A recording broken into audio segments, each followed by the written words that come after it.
ceux qui montent les murs, ceux qui font les cloisons, etc. Est-ce que tu peux nous éclairer par rapport à tout cela? Oui. Déjà, merci à WebAssos de me faire appel à moi. Merci Olivier. Alors moi, contrairement à tous les intervenants juste avant, j'ai pas réellement d'expérience dans les associations. Donc je vais essayer de vous apporter mon expérience par rapport au marché, peut-être plus que par rapport au milieu associatif. En revanche, en échangeant avec Raphaël, on s'est rendu compte qu'il y avait quand même pas mal de similitudes entre les petites structures que j'accompagne, puisque je fais partie d'un cabinet de recrutement qui a une cible très start-up, donc des entrepreneurs qui lancent un projet, qui n'ont pas forcément justement les ressources en interne et qui ne connaissent pas forcément les métiers ni les milieux. Donc on a quand même des similitudes qui peuvent être très semblables avec les associations. Voilà, j'ai pas de... Je vais le prendre peut-être. Ça peut être intéressant. Donc voilà, donc moi j'ai du coup peut-être des informations qui vont vous sembler un peu floues ou quoi que ce soit. N'hésitez pas à poser des questions, au contraire. J'avais fait un mini plan, mais en fait je vais passer très rapidement cette partie-là parce que ça rejoint beaucoup en fait ce que Fanny, Émilie et Lucille ont expliqué tout à l'heure. J'irai même un tout petit peu plus loin. Bien évidemment, je pense que tout le monde a montré que le digital c'était indispensable aujourd'hui, c'est incontournable pour toutes les associations, quelles qu'elles soient. C'est une vitrine qui vous apporte une visibilité qui est énorme. Et j'ajouterai juste un petit point par rapport à tout ce que vous avez dit ce matin, c'est qu'en plus vous avez de la chance, c'est que vous avez des formations qui peuvent être gratuites en ligne et vous avez accès à des informations sur le web qui sont vraiment très enrichissantes. Alors attention à ne pas regarder tout et n'importe quoi, mais il existe beaucoup d'organismes qui proposent des formations en ligne gratuites et qui vous proposent du contenu pour pouvoir vous renseigner sur ces métiers-là.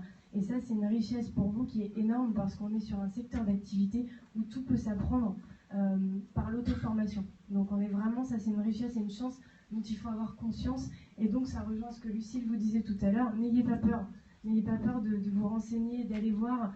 Il faut avoir de la curiosité sur ces métiers-là. Oui, ça peut être effrayant parce que c'est très technique et il y a des informations qui peuvent vous paraître comme du chinois. Mais vous pouvez très rapidement vous renseigner. Je vous ai mis des petits logos de certains organismes ou certains sites web qui vous proposent de la formation justement sur les métiers, sur les fiches métiers, sur même du contenu, sur des petites précisions. Vous parliez tout à l'heure, j'ai pas retenu votre prénom, je m'excuse, du référencement. Vous avez justement des formations qui existent là-dessus, vous avez pas mal d'informations justement pour optimiser aussi en amont. Voilà. Donc ça, c'est une chance. Ensuite, ce qui touche à peu près plus à mon secteur, donc le recrutement, c'est souvent des questions qu'on se pose, c'est comment on fait pour aller recruter, ça c'est un premier point, aller recruter des personnes bénévoles, etc., pour venir dans notre association, mais surtout, qu'est-ce qu'on en fait après? Est-ce qu'on les intègre au comité de direction, entre guillemets, de l'association?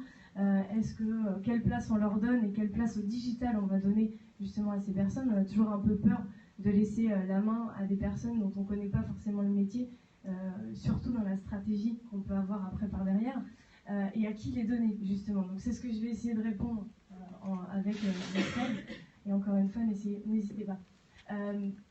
En amont, ce que je pense, c'est qu'il faut d'abord préparer son champ d'action quand on veut recruter quelqu'un, que ce soit sur du bénévole ou même en CDI dans une entreprise.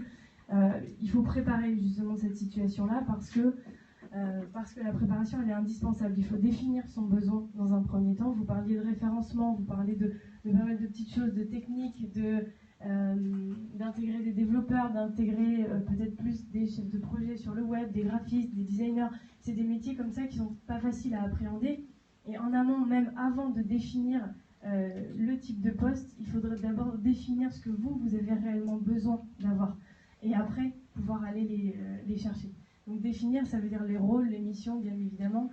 Essayer d'aller se renseigner sur le marché, ce qu'il peut y avoir comme profil. On a toujours tendance à vouloir chercher un mouton à 5 pattes qui va nous faire tout de A à Z.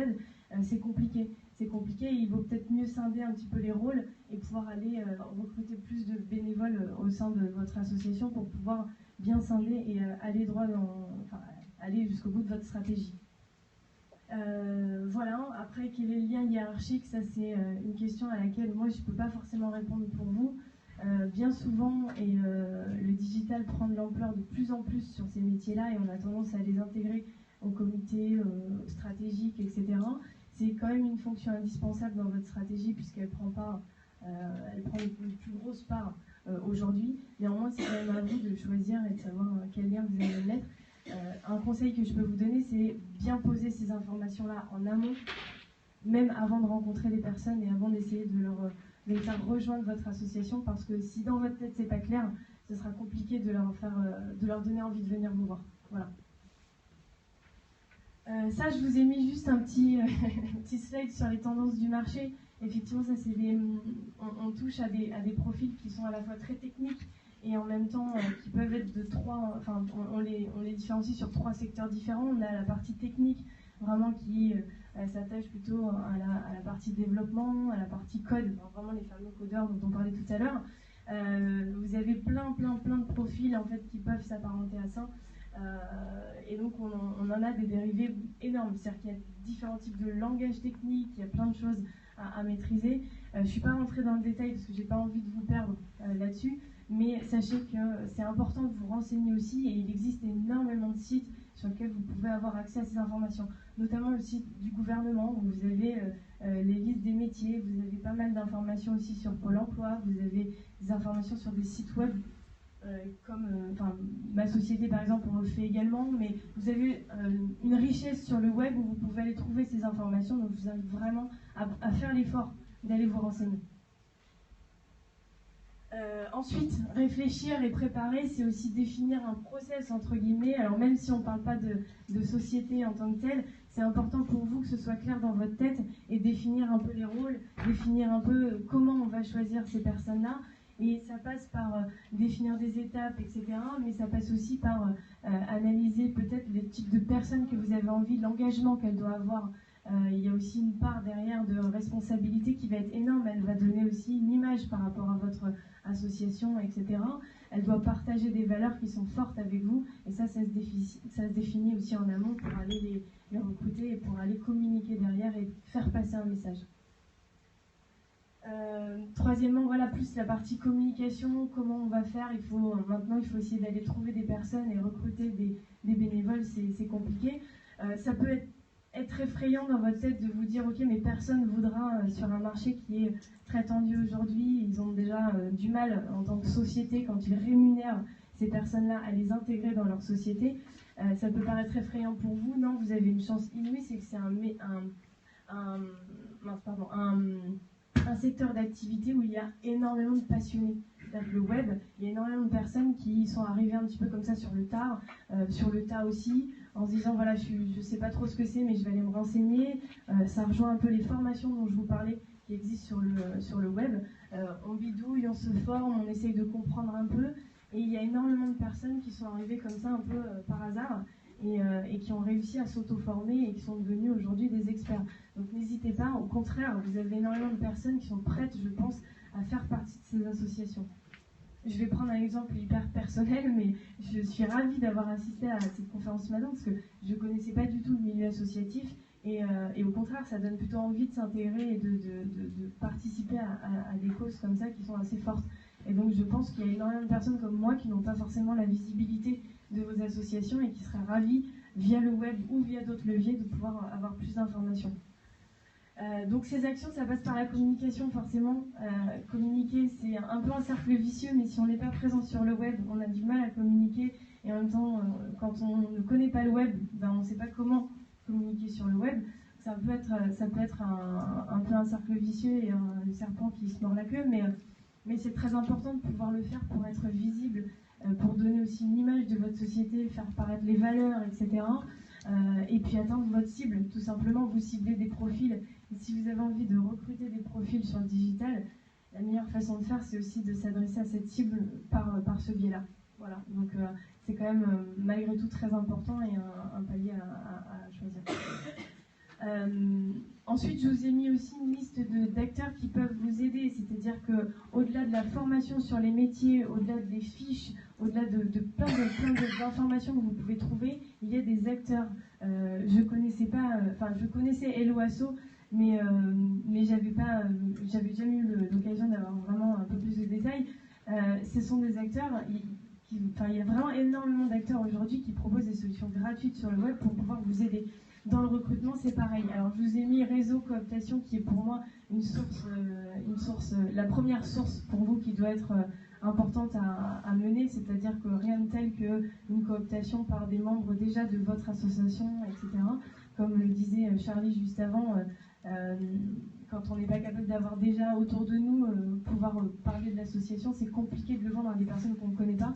Là, c'est pareil pour faire venir des personnes chez vous. Si vous ne commencez pas déjà par votre réseau à vous et la cooptation derrière, vous aurez du mal aussi à ouvrir d'autres pistes. Néanmoins, il existe des job boards gratuits. Alors des job boards, je ne sais pas si ça vous parle à tous, mais c'est un site internet qui vous permet de poster des annonces ou qui vous permet d'aller chercher des personnes qui pourraient être intéressées pour rejoindre votre cause. Ces job boards-là n'ont pas forcément vocation à forcément avoir une rétribution derrière, c'est-à-dire que vous avez gratuitement la capacité de pouvoir poster des annonces et contacter des personnes qui pourraient être intéressées. Ça, on l'utilise souvent pour l'entreprise, mais je suis persuadée que vous pouvez aussi également le mettre sur, tester une campagne de recrutement sur ces biais-là, même gratuitement. Je suis persuadée qu'il y a des personnes qui pourraient être intéressées par des causes si vous communiquez dessus pour pouvoir rejoindre justement vos associations. Je vous ai mis une petite liste qui existe. Ça fait plus partie aussi de la veille que je vous invite à avoir pour vous renseigner justement sur les métiers, sur les formations, etc. On a beaucoup de sites internet qui existent, notamment French Web, qui est l'un des plus importants et plus reconnus, qui vous divulgue des informations assez diverses et variées justement sur le web et sur toutes les actions qu'il peut y avoir autour. La cuisine du web en fait partie également. Enfin, c'est vraiment des associations qui vous permettent d'être visibles, de comprendre aussi ces métiers-là et pouvoir cibler des personnes qui s'y intéressent. Et les réseaux sociaux, bien évidemment. Alors après, attention aux réseaux sociaux. On a toujours tendance à vouloir mettre beaucoup d'informations. Moi, ce que je vous conseillerais, c'est de faire attention aussi parce qu'il y a énormément de choses qui circulent et ça peut vite aussi partir sur des mauvais sujets. Pour finir, juste 2-3 petites astuces que je vous donne aussi. C'est compliqué en 15 minutes pour pouvoir parler d'un sujet.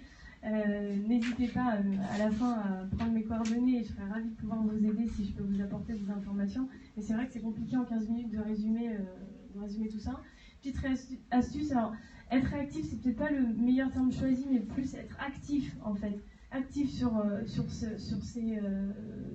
le web, essayer de comprendre par rapport à votre veille, vous renseigner encore une fois tout ce que j'ai essayé de vous expliquer avant. Et il faut être actif et être réactif par rapport à ça parce que c'est incontournable et de toute façon il va falloir y passer.